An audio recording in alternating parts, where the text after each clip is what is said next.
So the kind of first thing I wanted to ask is your character in this film makes it very clear that he doesn't like football in any way. Right. Is that something you feel as well, or do you have an affection for our sport? No, I don't like it. I don't dislike it, but I just don't follow it. I wasn't raised on it. I'm not actually a sports buff. I don't. I know I appear to be that guy, but I don't. I couldn't tell you the last time I sat down and watched a sporting event other than boxing or MMA, which I watch every once in a while. But boxing is my sport that I follow religiously, and otherwise, I'm just not really interested. And so you got to film a lot of this in the stadium, obviously. What was it like to kind of have the run of a stadium? And did it make you kind of get into the sport a little bit more? Not so much get into the sport. I did play a little bit. I went down on the pitch and played a few times. And discovered that I'm not nearly as athletic as I thought I was. And in my mind, it was a simple thing to kick a ball, but kick a ball straight. You would think you kick it and it would go straight, but usually I would kick it and it'd go that way, or either that way, or up in the air, just way too far over the goal. But no, it's just I was just horrible about it. But being in the stadium, it was a surreal thing, and it was a peaceful thing, and we really lucked out with the weather too. So. It was a great thing because usually when you're on a film, you're kind of confined to a trailer, and it really just sucks. Mm-hmm.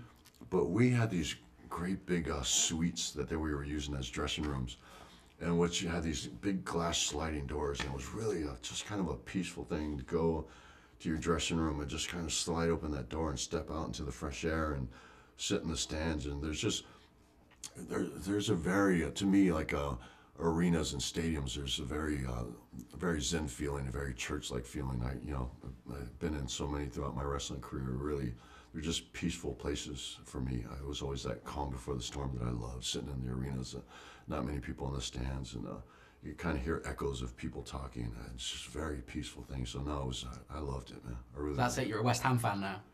And that's this is all up for debate.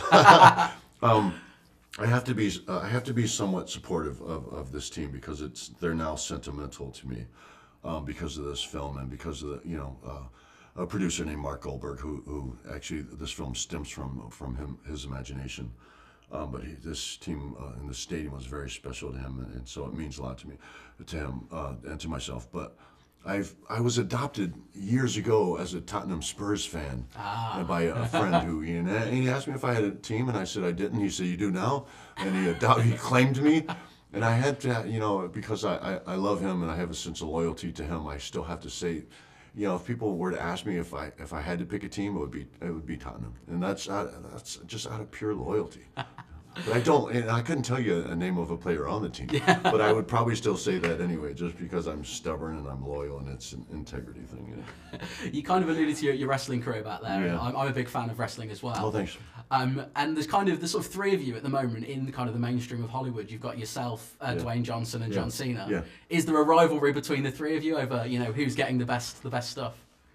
No, I don't think so at all. Well, I think and for John and I to compete with The Rock would just be an exercise in futility. It would just be he's just there. He's he's easily arguably one of the biggest movie stars in the world, and what he's got on and what he's done with himself as far as making himself a household name and a brand, I just would never even try to compete. And to be honest with you, I just don't want to. I'm just what he's accomplished is not something I'm after.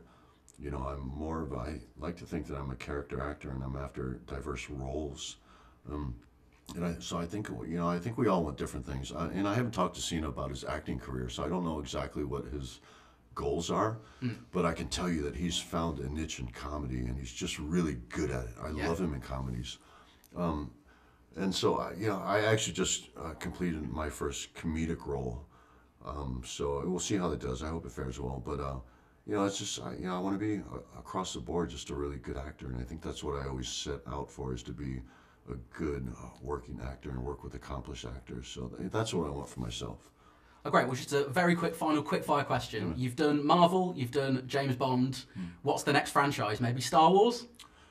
No, I've actually auditioned for a couple of Star Wars. They've turned me down. It was always a dream of mine to be in a Star Wars film. But can't say I'm the biggest fan of the latest installments. I particularly loved Rogue One. I thought it was a really great film, and I love that they went a little bit dark with it. I thought it was really interesting. But I think, you know what I really want, and I've been after for years, and I've been public about it, is I really want to do Gears of War. Like, I really want to do Gears of War. Oh, wow. Well, I look forward to that. Thank you so much. Yeah, thank you. Great to speak to you. Pleasure.